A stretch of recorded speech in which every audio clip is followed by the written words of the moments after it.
अस्सलाम वालेकुम दोस्तों, मैं हूं डॉक्टर हुमायूं इकबाल लंदन से।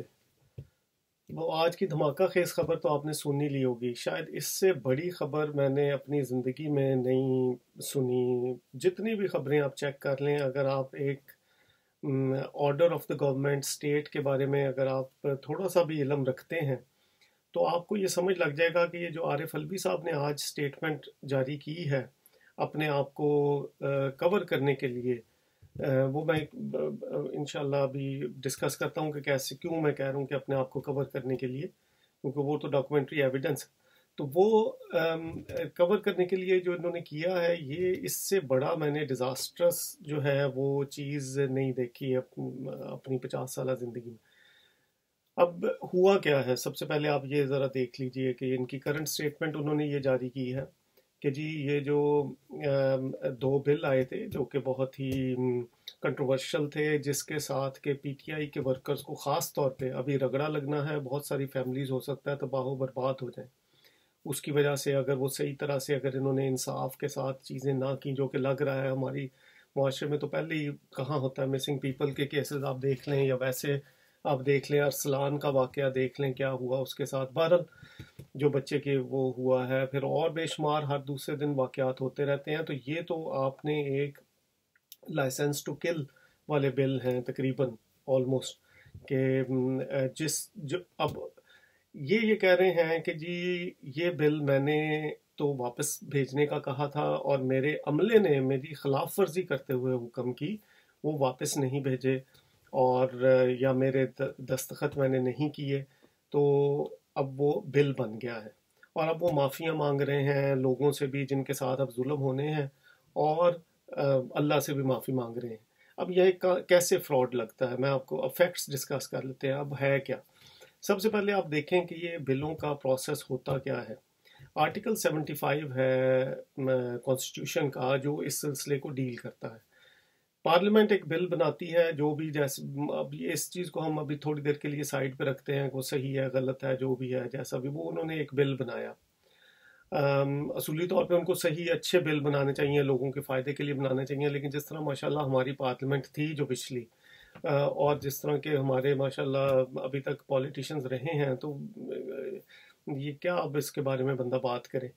अब उसी चीज़ को थोड़ा सा सद्देबाब के लिए एक कॉन्स्टिट्यूशन में चेक एंड बैलेंस रखा गया है कि पार्लियामेंट ने बिल पास किया तो फर्स्ट चेक इज के सेनेट उसको चेक करे। अब सेनेट भी माशाल्लाह उसी तरह के लोगों पे बैन, तो वो सेनेट वो पास करती है। जब सारा वो हो जाता है वहाँ से हो के पास, तो वो एक सेकंड चेक है जो कि सदर ममलिकत की शक्ल में रखा गया है कि भाई सदर साहब सेंसिबल आदमी होंगे, ना कि जिस तरह माशाल्लाह हमारे वाले खलंडरा टाइप तो नहीं, वो एक्सपेक्ट करता, निज़ाम तो ये नहीं एक्सपेक्ट करता, वो तो समझता है कि भाई एक समझदार टाइप बंदा बैठा होगा ऊपर जो हेड ऑफ स्टेट है, और वो किसी पार्टी से उसका ताल्लुक नहीं होगा, वो स्टेट को देखेगा एज अ स्टेट। तो बहरहाल तो वो उसके पास जाएगा, और अगर वो उसको लगता है कि इसमें कोई मसला है, कोई गड़बड़ है, तो वो ऑब्जेक्शंस लगा के मैसेज के साथ अपने साइनों के साथ वो बिल वापस कर देगा विद इन 10 डेज। देखेगा उसको, उसको पूरी टीम दी जाती है सदर के पास। अगर लोगों को इल्म नहीं है तो पूरा एक, अक्सर वहाँ पे रिटायर्ड सुप्रीम कोर्ट का जज लगा होता है जो आजकल भी शायद है, तो वो होता है, और उसके नीचे पूरी एक लीगल टीम सदर को दी गई है, क्योंकि इन्होंने और भी लीगल मामला देखने होते हैं। सदर ने बहुत सारे केसेस की अपीलें जाती हैं इनके पास, अम्बर्ट्समैन से भी और इधर उधर से दूसरी भी, तो वो पूरा लीगल इनका सेल है पूरा। ऐसा नहीं है कि उन्होंने खुद ही बैठ के, तो उनको पूरी, और उसके अलावा भी उनके पास एडमिनिस्ट्रेटिव सपोर्ट भी बहुत सारी मौजूद है। तो इसके वो इसीलिए दी गई है कि ये जो फैसले करें वो ऐसे ही नी जर्क के तौर पे कोई अपनी इनकॉम्पिटेंस का बहाना बना के, या रिसोर्सेज की, या कोई समझ नहीं आई और इस तरह से हो गया, ये ना कर सकें, ताकि वो पूरी तरह से अच्छे तरीके से, जेन्युइन तरीके से उसको यूज़ करें और पाकिस्तान के हक में, लोगों के हक में, बल्कि उसके हक में ये चीज़ें इस्तेमाल करें। अब ये क्या करते हैं, अब ये देखें कि इनके पास ये बिल आए हैं दोनों, और इन्होंने, इनके पास 10 दिन का टाइम था, जिसके दौरान अगर ये उसको वापस करना चाहते थे, जो कि इनको करना चाहिए था पीटीआई का सोचते हुए भी, और वैसे भी एक सदर के तौर पे, एक पॉलिटिशियन के तौर पे, एक समझदार आदमी के तौर पे, इनको आर्टिकल 75 के मुताबिक मैसेज के साथ ऑब्जेक्शंस लिख के, जो कि बहुत क्लियर आम बंदे को, मेरे जैसे बंदे को पता है कि कितनी क्लियर उसमें ऑब्जेक्शन है, कोई लीगल माइंड भी नहीं चाहिए, क्लियर ऑब्जेक्शंस के साथ, एक एक बिल 2-2 मिनट में तो पास हुए बाहर, लेकिन वो क्लियर ऑब्जेक्शन के साथ लिख के इन्होंने साइन करके वापस भेजने थे। और ये नहीं एक्सक्यूज इनके पास कि ये पहले इनको पता नहीं है इसका, क्योंकि ये पहले कई बिल ये इस तरह वापस कर चुके हैं मैसेज के साथ, साइन के साथ, और यही तरीक़ाकार है और ये आइन में लिखा हुआ है। और इनके पास सुप्रीम कोर्ट के सदर, रिटायर्ड जज या लीगल अमला मौजूद है जो इनको गाइड भी कर सकता है। इन्होंने वो नहीं किया, इसके सिलसिले में चुप करके बैठे रहे, हालांकि उसके बारे में शोर भी मचा। मैंने भी एक वीलॉग किया था कि पहले ही आपको बता दिया था कि भाई इनकी डील हो चुकी है, इन्होंने या तो साइन सुइन कर देने हैं या कान बुला जाने, और यही इन्होंने किया है। अब देखें अब हुआ क्या है कि ये कान लपेट के बैठे रहे हैं 10 दिन। अब 10 दिन गुजर जाने के बाद वो बिल उसी कॉन्स्टिट्यूशन के मुताबिक, ताकि सदर अब्यूज ना कर सके इस ताकत को, वो रखा गया है कि 10 दिन में अगर वो ऑब्जेक्शन लगा के साइन करके वापस नहीं भेजते तो वो ऑटोमेटिकली बिल बन जाएगा, other than of course money bill, जिसमें इनके पास इतनी जो रिस्ट्रिक्शन नहीं है, लेकिन बाकी तमाम बिलों में, जो कि इन बिलों में भी थी। और इन्होंने यही किया, चुप करके बैठे रहे, जैसे ही 10 दिन पूरे हुए और अब उठ के माफिया मांगनी शुरू कर दी। अब ये इनका हाल है। अब देखें इसमें फैक्ट्स ये हैं कि भाई दो चीज़ें हैं, या तो सदर साहब फ्रॉड कर रहे हैं, ठीक है, या उनका अमले ने उनके साथ फ्रॉड किया है। हर दो सूरत में सदर साहब कसूरवार ही निकलते हैं, आप किसी तरह से भी देख लें। अब अमला इसमें अगर आप कॉन्स्टिट्यूशन देखें तो इसमें जो और जिस तरह से चीज़ें होनी चाहिए वो देखें, और सदर साहब ने को पहला महीना नहीं है उनको ज्वाइन किया, उनका तो टेन्योर एंड हो रहा है। आप ये नहीं कह सकते कि इनएक्सपीरियंस्ड है, वैसे वो दिमागी तौर पे मेरे ख्याल इनएक्सपीरियंस ही हर चीज़ में, क्योंकि माशाल्लाह ग्रीड इतनी है कि क्या बंदा। इनके जो किस्से मशहूर हैं वो भी किसी वक्त आपसे अर्ज करेंगे कि जिस तरह इन्होंने लीगल साइड पे भी लोगों को, जहाँ पे इनका legal, he is at the end of the chain of legal system as well. Ombudsman की अपीलें इनके पास जाती हैं और बाकी जगह भी, वहाँ कानून शानून साइड पे रख के पैसे शैसे के चक्कर हैं और लोगों को oblige करने के चक्कर में इतना कानून वायलेट किया, और उसके डॉक्यूमेंट्री एविडेंस मौजूद है उस चीज़ों के, जो मैंने सुना भी है और देखा भी है, कुछ एक ज़्यादा एविडेंस देखा भी है मैंने। तो वो उस सिलसिले में भी इन्होंने बहुत कानून वायलेट किए हुए हैं, लेकिन ये तो अब हद ही कर दी इन्होंने। अब ये देखें कि भाई इसमें अगर या तो अमला है फ्रॉड कर रहा है या ये फ्रॉड कर रहे हैं। अमला किस तरह से फ्रॉड नहीं कर सकता, वो इसलिए नहीं कर सकता कि ये ज़बानी करने वाला काम ही नहीं है, जिस तरह से वो अपनी जान छुड़ाने की कोशिश कर रहे हैं।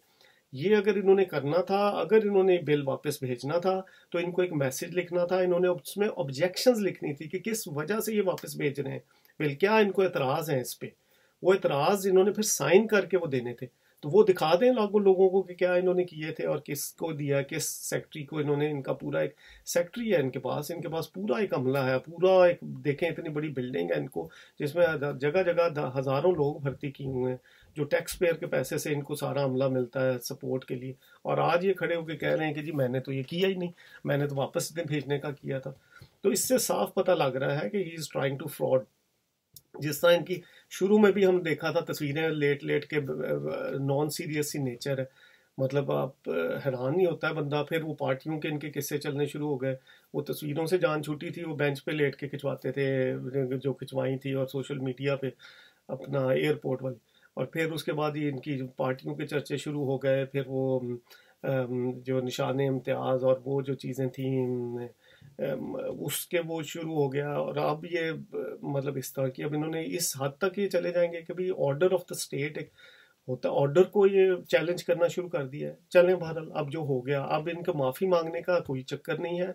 अगर ये किसी भी तरह से, वैसे तो कोई सेंस नहीं बनती किसी भी तरह से, कि अगर इन्होंने वापस भेजने का कहा था तो इन्होंने कोई मैसेज लिखा होगा, उस पर ऑब्जेक्शन लिखे होंगे, उस पर साइन किए होंगे, वो लेके आए और अदालत में चैलेंज करें इसको। अदालत, इन्होंने लेटर लिखते रहे, उसका भी इनको पता है कि he can write to the Supreme Court. उनको लेटर बनाए, उनको लिखें कि जी मैंने तो इस पे एतराज़ लगाया था, तो ये मसला हो गया, ये बंदे हैं जिनको मैंने कहा था, ये दे आर रिस्पॉन्सिबल। तो वो केस लेके जाएं अदालत में, उसको represent, they are representing the state of Pakistan, it's not about him as Arif Alvi, is president of a country. तो इतना बड़ा ब्लंडर और इतना बड़ा डिजास्टर तो नहीं आप कर सकते। या फिर इसको अगर आपने किया है तो take it on your chin, आप कहें कि जी मैंने किया है और इसके ये फायदे हैं, माने फिर उसको मर्दों की तरह। तो फेस करें पीटीआई के जो लोग जो अब सफ़र होंगे या बाकी सारे। उसके बाद ये भी नहीं है सिर्फ पीटीआई, उसके थोड़ी देर के बाद ये नून लीग पे भी, वर्कर्स पे भी उसी तरह, और पीपल्स पार्टी के बाकी सारे सूबों की जो तहरीकें चल रही हैं, हर जगह ये अप्लाई हो जाना है। इवन पंजाब में भी आप देखेंगे जब रेजिस्टेंस आएगी, वो जो ज़राई प्रोग्राम इन्होंने cultivated, already cultivated central Punjab में स्टार्ट किया और डीएचए की तरह वो एक्सपेंड करने का वो करेंगे ये सिलसिला शुरू, तो उस पर वो रिटेलिएशन आएगी, उसमें फिर ये चीज़ें लगेंगी सारी आम लोगों पे भी। तो बहरहाल, लेकिन अब ये ही हैज़ बीन एक्सपोज्ड। अब ये इमरान खान साहब का एक और नगीना जो है ना खुल के सामने, आपके सामने पेश हो गया है, जो उन्होंने नगीने अता किए हैं इस मुल्क को अपनी लीडरशिप के उसमें, जो माशाल्लाह जिस तरह के उन्होंने जो कुछ तो बाहर भागे हुए हैं, जुल्फी बुखारी, अली जैदी, और अब ये देखें आपके सदर साहब हैं। तो बंदा सोचता है यार कि कितना नॉन सीरियस आदमी मसलन हो सकता है और इतने सीरियस ओहदे पे। बहरहाल चलें, लीविंग दैट असाइड, जो नॉन इमोशनल चीज़ है वो ये है कि भाई अब सोल्यूशन क्या है। सोल्यूशन ये है कि सदर साहब जिस तरह से वो कह रहे हैं, he shall present with an evidence और write to the Supreme Court, कभी ये बिल नहीं बना and Supreme Court shall strike down this legislation. जैसा पहले भी तो उन्होंने इतने सारे एक्ट वो सेटिसाइड किए हैं ना, तो इससे ज़्यादा अच्छा मौका क्या हो सकता है कि सदर खुद कह रहा है कि भैया तो ये it shall be set aside, simple सी बात है। चलें, आज के लिए इतना ही। अपना ख्याल रखिएगा, और काइंडली अगर व्लॉग पसंद आए तो इसको लाइक कीजिएगा और शेयर कीजिएगा। I will be very grateful. Thank you. अस्सलाम वालेकुम।